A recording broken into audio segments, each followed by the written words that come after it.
भारतात आज रोजी अनेक राजघराणी नांदत आहेत। काही राजघराण्यांना तर इथल्या लोकशाहीत देखील राजाचा मान इथल्या जनतेकडून दिला जातो।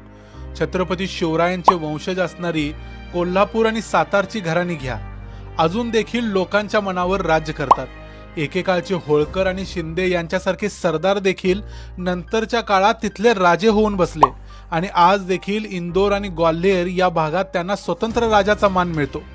भारत स्वतंत्र झाला तेव्हा भारतात जवळजवळ 565 संस्थाने होती। त्या सर्वांचे वंशज आज देखील आपला मान टिकवून या देशात राहत आहेत। पण भारतावर जवळजवळ 200 वर्षे सलग राज्य करणारे आणि फक्त दिल्लीवरून म्हणाल तर 330 वर्ष राज्य करणारे मुघल घराण्याचे वंशज मात्र कुठेच दिसत नाहीत। भारत स्वतंत्र झाला तेव्हा देखील त्या 565 संस्थानामध्ये मुघल नव्हतेच, म्हणजे मोगलांचे घराणे भारत स्वतंत्र होण्याच्या अगोदरच नष्ट झाले।